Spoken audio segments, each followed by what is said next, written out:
أبا عبد الله يا أبا عبد الله. آج کا دن سارا دن زینب نے رو کے گزارا ہے. اجرکم اللہ. یہ جو آج صبح کی نماز کے بعد، نماز فجر کے بعد محراب مسجد میں آج کا سارا دن بی بی زینب نے رو کر گزارا ہے. صبح نماز فجر کے لیے جب مولا علی مسجد کوفہ میں داخل ہوئے تو مسجد کے اندر ابن ملجم کو اوندھا لیٹا ہوا دیکھا. آواز دے کر کہا اٹھ، نماز کا وقت ہے. اور پھر گلدستہ اذان پر بہت مدت کے بعد پہلی مرتبہ علی نے خود اذان کہی. مؤذن اذان کہتا تھا، آج اتنا پہلے آ گئے ہیں مسجد میں کہ علی خود اذان کہنا چاہتے ہیں. شاید چاہتے یہ ہیں کہ اس ثواب کو بھی اپنی زندگی کا آخری ثواب، اس عبادت کو بھی ایک مرتبہ انجام دے لیں. مؤذنوں کا بڑا مقام ہے، اذان کہنے والوں کا بڑا مقام ہے. میرے بچپن میں تو اذان کہنے والوں میں بحث ہوتی تھی کہ میں کہوں گا اذان، دوسرا کہتا تھا میں کہوں گا اذان. آج مؤذن ہم نے مخصوص اور محدود کر دیے ہیں. ہر شخص کو اذان کہنے کا جذبہ ہونا چاہیے، اس لیے کہ علی بن ابی طالب کا بھی شوق اذان کہنے کا تھا. بہت مدت کے بعد پھر علی نے اذان کہی، اور جب اذان میں آواز گونجی ہوگی نا اللہ اکبر، تو گھروں میں خواتین نے مصلے سجائے ہوں گے، علی کی بیٹیاں بھی آمادہ ہو رہی ہیں. مگر کون بتائے بی بی ام کلثوم کو، کون بتائے جناب زینب کو کہ ابھی جو اپنے بابا کی آواز سن رہی ہیں کچھ ہی دیر کے بعد ایک اور آواز بھی آئے گی، اور وہ آواز یہ ہوگی الا قد تہدمت ارکان الہدی، الا قد قتل امیر المومنین.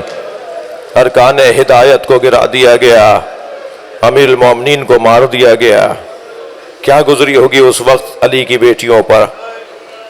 جب میرے مولا محراب مسجد میں پہلی رکعت کا پہلا سجدہ ادا کر رہے تھے، ابھی علی کا سر اٹھنے کو تھا کہ وہ تلوار فضا میں بلند ہوئی جسے 1000 درہم میں خریدا گیا تھا. 1000 درہم کے زہر میں اسے جلا جلا کے بجھایا گیا تھا. تلوار کو زہر پلایا گیا تھا تاکہ علی کو جب زخم لگے تو زہر پورے بدن میں سرایت کر جائے. اجرکم اللہ، اجرکم اللہ. جنہیں رونا آ رہا ہے اپنی آوازوں کو آزاد کریں گے. جب آپ بلند آواز سے روتے ہیں امام جعفر صادق دعا دیتے ہیں. امام رضا تو ہاتھ اٹھا کے رونے والوں کے لیے دعا کرتے ہیں. امام محمد باقر تو 2 رکعت نماز پڑھ کے رونے والوں کے لیے دعا کرتے ہیں. ایک مرتبہ وہ تلوار فضا میں بلند ہوئی، اجرکم اللہ. اور جب وہ تلوار زمین کی طرف آئی اور فرق عقدہ سے علی پر آ کے لگی تو یہاں تلوار کا لگنا تھا بے ساختہ آواز آئے فزت ورب الکعبہ، رب کعبہ کی قسم علی کامیاب ہو گیا. میرے مولا امام حسن نے آگے بڑھ کے بابا کو سنبھالا. مولا علی نے فرمایا بیٹا حسن پہلے نماز مکمل کرو. اب مولا کو محراب کی دیوار سے بٹھایا گیا، ٹیک لگا کر دیوار سے بٹھا دیا گیا. امام حسن نے نماز جماعت کو مکمل کیا، اجرکم اللہ. اور جیسے ہی نماز مکمل ہوئی تو فوراً بابا کے قریب آئے. اتنی دیر میں سر سے خون بہنا شروع ہوا. مولا نے چاہا کہ پیشانی پر اور سر پر پٹی باندھے، زخم کو روکنے کے لیے مولا نے کپڑا باندھنا چاہا تو فرمایا نہیں نہیں، پہلے مجھے اتنا بتاؤ میری داڑھی میرے خون سے رنگین ہو گئی؟ فرمایا بابا آپ کے سر کے خون سے آپ کی داڑھی رنگین ہو گئی. تو آسمان کو دیکھ کر کہا صدقہ رسول اللہ، رسول اللہ نے مجھے بشارت دی تھی کہ جب تمہارے سر پہ زخم لگے اور تمہارے سر کے خون سے تمہاری اپنی داڑھی رنگین ہو جائے تو سمجھ لینا اسی زخم میں تم شہید ہو جاؤ گے. اجرکم اللہ، اجرکم اللہ. جنہیں رونا آ رہا ہے وہ آوازوں کو آزاد کریں گے. میں 2 منزلیں اور لوں گا. آگے بڑھ کر امام حسن نے سہارا دیا کہ بابا گھر چلیں گے، بابا گھر کی طرف چلیں گے۔ عزادارو 2 قدم علی چلے، 2 قدم آگے چلے، علی چلے، 2 قدم علی چلے، وہ علی جس نے خیبر فتح کیا، وہ علی جس نے زہرا کو قبر کے حوالے کیا، وہ علی جس نے خندق فتح کی، وہ علی 2 قدم چل کے کہتے ہیں حسن مجھ سے چلا نہیں جا رہا، میرے پیروں میں دم نہیں ہے، اے میرے لال مجھ سے چلا نہیں جا رہا۔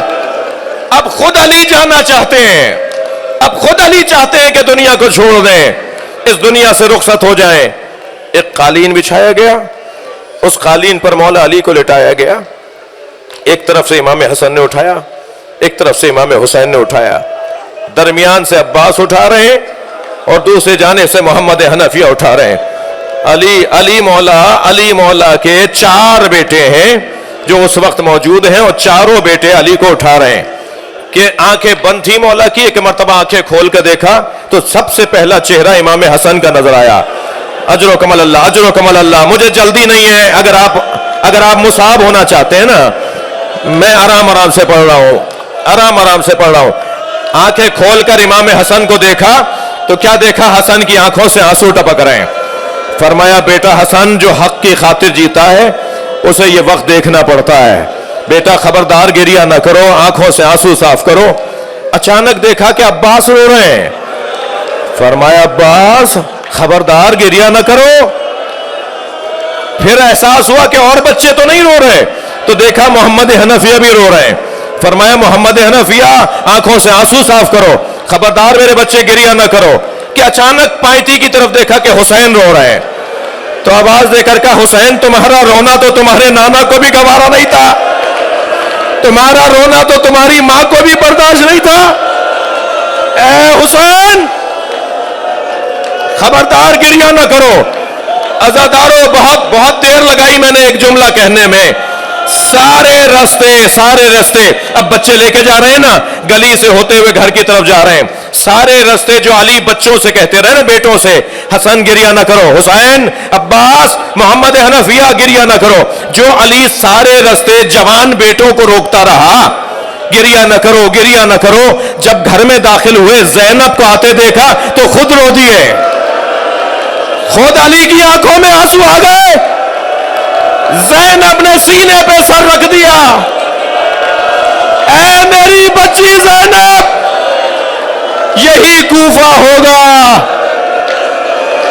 کوئی تیر چلائے گا، کوئی پتھر مارے گا، کوئی زینب کی طرف اشارہ کرے گا، میری بچیاں اسیر بنائے کے لائی جائیں گی۔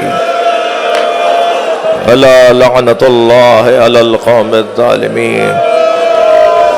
یا حسین یا حسین۔